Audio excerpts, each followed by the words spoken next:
you doing? This is DJ Freddy from the group DJs, Producers, and Remixers. Please join us.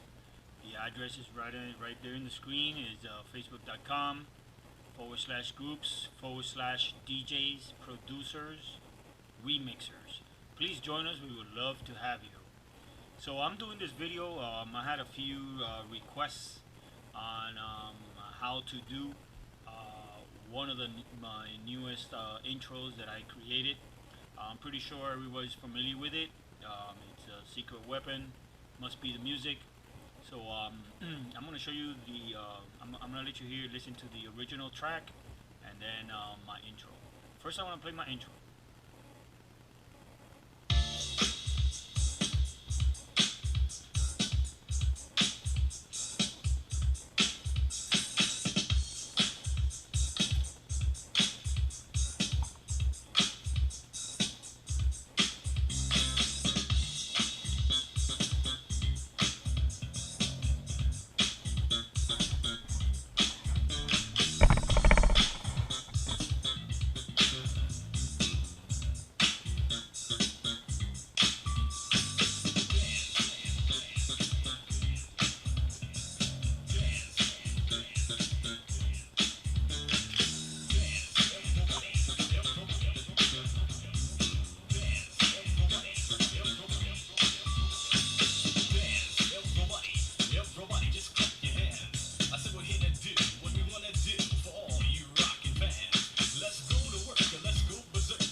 Alright, that was my intro, and as you know, it's completely different from the original track. Here's the original track. I'm going to play for you now.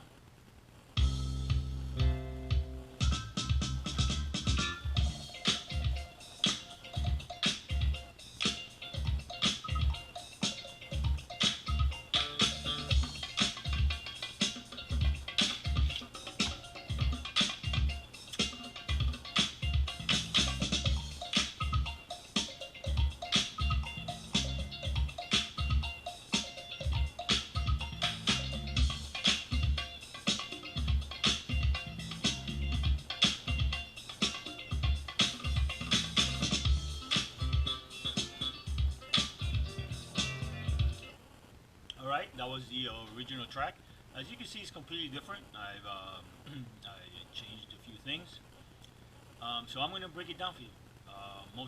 First of all, you know, when I'm thinking of a song that I want to create an intro to, it's very important to listen to that track over and over again and listen for loops, listen for samples you can use, listen, you know, for your kicks, for your hi-hats. You know, it's very important. So that means you might have to listen to the track 2 or 3 times before you know, so you could get a good idea and get as creative as you can. So as you know, this little rap that I add to the beginning of the track, it's actually at the end of the track. But I wanted to use it. I thought it was nice little rap. You know, that's not too hip hopish, but you know, we could use it in this track, and I think it will work. Instead of leaving it at the end, where most of the times we almost never play that. You know, I wanted to use it at the beginning of the track to make sure that everybody gets to play that little section, which is pretty neat. So I'm going to break down what I did in the track. Here's the loop that I use, just the loop being played only.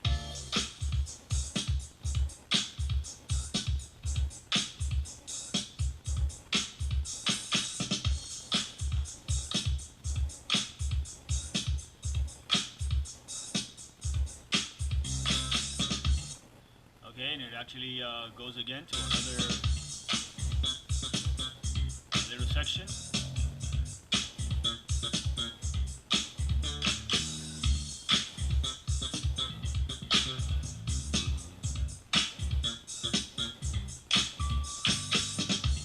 As you can tell, that's from the original track. That's from a section of the track that's in the middle.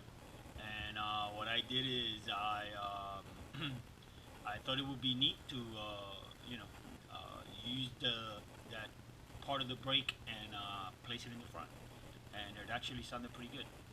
Um, I wanna so you could see the wrap that I used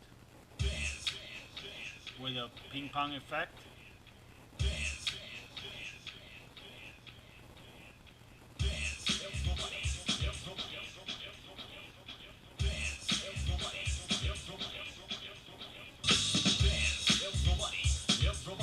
Okay, and then I went into the original rap, which you guys heard. I also added some symbols. Right here are the symbols. This is a symbol that I like to use in a lot of my tracks. I also added a reverse snare right here. You could hear the reverse snare.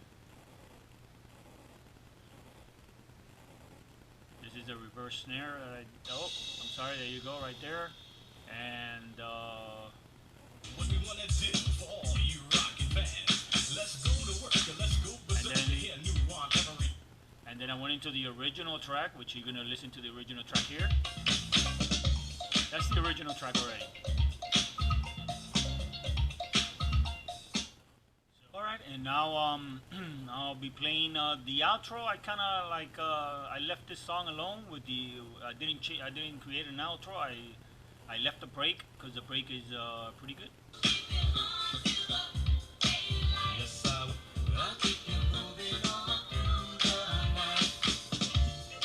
And here comes the break.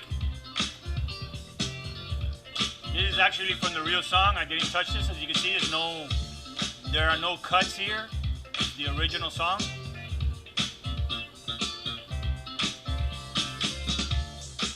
That's the break. The original break from the song. There you can see there's no edits, no cuts. So I just left it like that.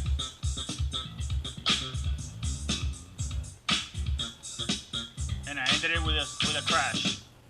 I ended it with a crash symbol. Actually, that crash symbol came out.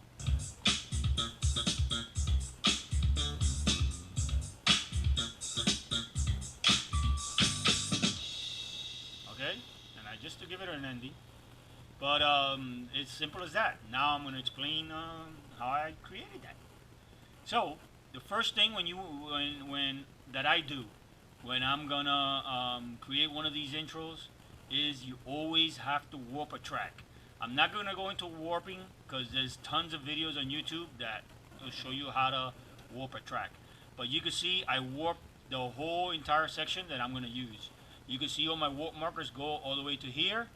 Okay, from here on down there's no warp markers because I'm not using this part of the track, so I didn't really care.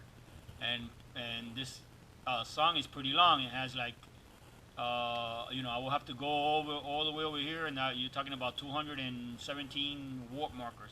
I didn't want to do all that, so I just warped the sections that I'm going to use. As you can see, all the hits are lined up.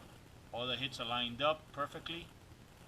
Okay, so wherever I cut this song, it's going to always be on beat because I have the hits right on point. So that's very important when you're creating one of these intros. Go ahead and warp as much as you can, the whole track if possible, or whatever section of the track you're going to use. You make sure that it's always warped. Excuse me, because every time you make a cut, you copy and paste to a new section, to a new audio track. It's going to be always on beat. It's not going to be off. So when you cut one part of the song, and then you cut another part of the song, it's going to match. It's not going to be off. It's very important. Warping is the most important part of creating any intro. So it will make sure that that your tracks are on point and sounding good. As you can see, this track is 119, okay, but I created it at 120 just to give it an even number. It doesn't have to be exact. No one would ever notice. And this is going to be 120 throughout the whole track, okay? And it's not gonna vary in speed. It's 120 precisely on the track. That's why warping it's a beautiful art. It will make the DJ's life a lot better. So so here's my process. After I create the whole track, When I'm done, which actually, you know, I'm here. I created all my hits where they go. Okay. After I do that, I highlight the whole track. I export it. Export audio and video. Let me bring the camera up here. Export audio and video. Right there. You click on it. That window will pop up. And after the window pops up, you just click OK. And you name it, whatever you do. So this one I'm going to put test. Save it to the folder. Let's look for the folder. Secret weapon. And I'm just going to put test. Then I'm going to erase it. And it's going to go through its thing. It's going to create the audio track on that specific folder that you told it to. And once it saves, which should be shortly, it's going to go through another process now. And right after that, then we're going to take it to our next step, which will be you want to make sure all your levels are on beat. Before I do that, I wanna show you my master track, so you could see the plugins that I use on the master track. It's very important also. You know, when I create these intros, I always listen to them over and over again, make sure my levels match, that they sound right. So once I create this, once I'm ready for my intro, I go to my master track by clicking on the master track here. I'm sorry. This. I make sure my master track here, and these are the plugins I use. I like to use Spectrum, okay, EQ8, my EQs. As you can see, I'm not using EQ too much because this song sounds pretty good the way it is. Okay, dynamics, and you can use a little compression. In this case, I didn't use any compression, so I left it as it is. You know, I didn't think I needed any.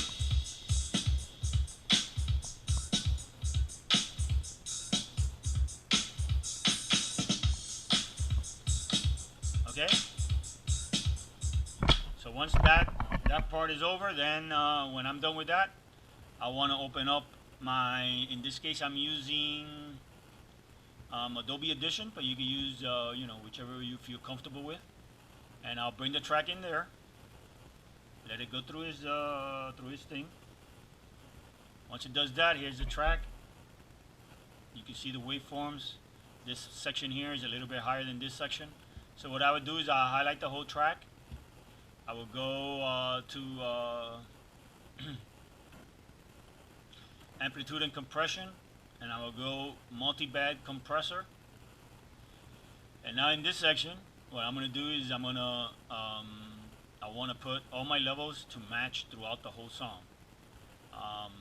There's going to be a video of this. I'm going to post below where you could go to read about multi-compressor, so they'll explain it better. So I'm not going to go into that right now.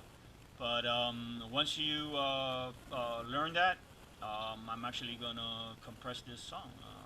I'm going to compress it to 2, and my low mark will be 7.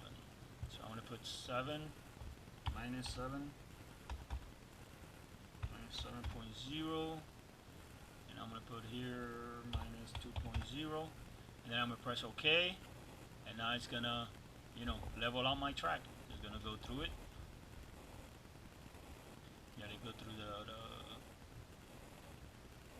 process. Alright, so it fixed all my levels, but as you can see, I still have a little bit more headroom to go up. So I'm going to raise it a little bit more without peaking, without going to my making sure it stays always. You can see it better here. You always stay below, so you're not peaking. And once it's perfect, then I save it. This is actually a WAV file. Ableton, every time you do extraction, it always extracts it in WAV. So now I don't want it in WAV. I want to compress it to MP3, so I'll save it as, and change it here, MP3 320, and I'll save it with the same name. And now I created an MP3 of the track that I want, and my volumes will be they will be the same throughout the whole track. Okay, so that's process 2. Now process 3 is tagging the song. So I'll bring it in. I use a program called Easy CD Converter. I've been using this program forever. Easy CD Converter. You could Google it. I'm pretty sure you'll find it. And I bring my track in there. Where is it? Here it is. I'll bring my track in there. I'll name it. Usually when I do this, I'll go into Discogs. I'll just put the name of the song into Discogs, and I'll see, you know, all the information of the song. That'll help me. Where is it? Where is Discogs link? There it is. I'll put it in here. Secret weapon must be the music. And there you go, with all the clip art and everything. I don't want that one. I want to see the artist. I want to see more information. There you go. Here we have all the information we need. We have the name of the song. We have the year, the style, genre. We have the label. And all this information I use when I tag my song. I wish all the remixers did this. I would have been so happy. But tag my song. Let me tag it here. Copy this name.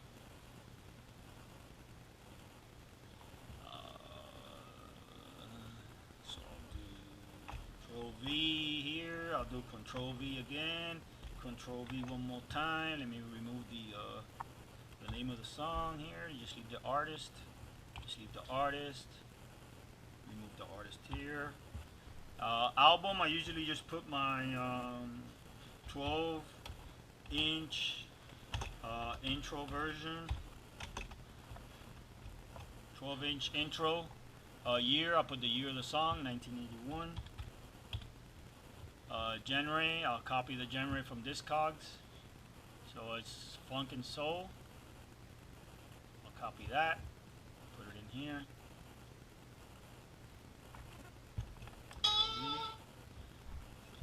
And then I always like to add all these little things. Copyright. Let's see, who's the copyright here? Executive producer. No. I'll do. Well, you guys get the idea. Let me just do that. And here's where I do all my tagging. This is all the stuff I put on here. I'll even put a cover art.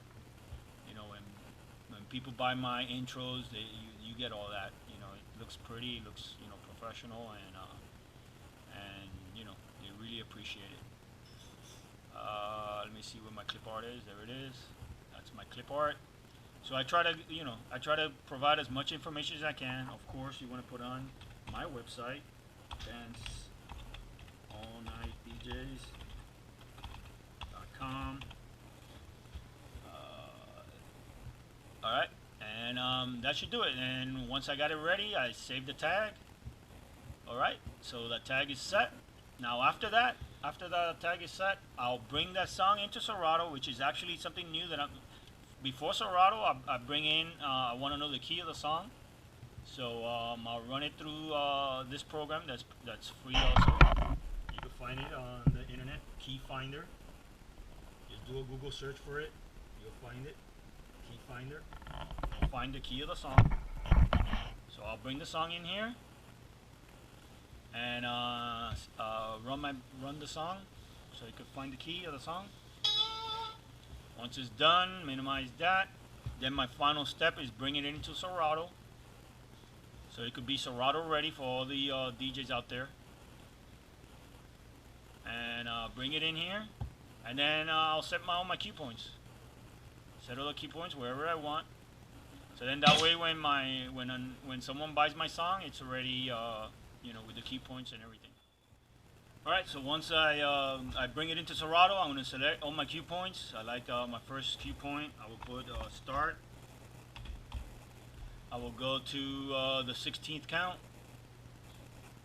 I will put another key point on the 16th count. Let's make pretend it's there. I will put 16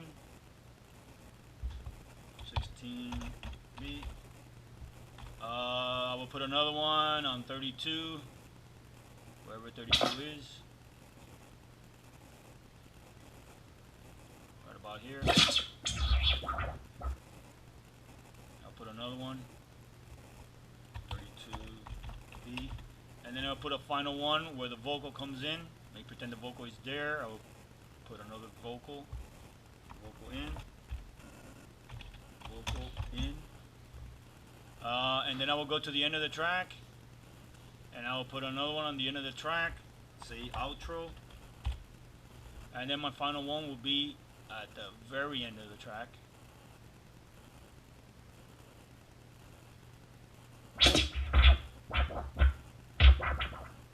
I will put my final one, and I will name it end. And there, name this one outro.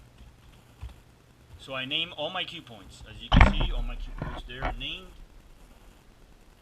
I named properly: start, 16B, 32B, vocal in, and out, and end.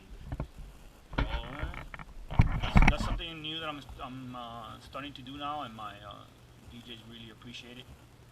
And that'll be it. Oh, actually, I analyze the song also. I could analyze it and, making sure it's not corrupted before I put it for sale.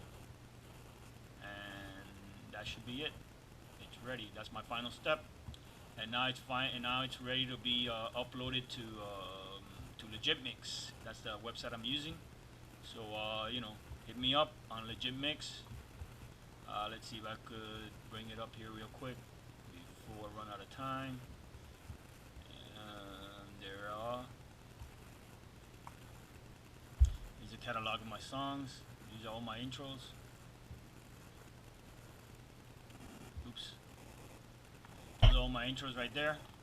So look me up on the website. You can write that down so you can take a look at all my videos. All my intros, I'm sorry. And that'll be it for the video. I hope you enjoyed it. Keep creating edits.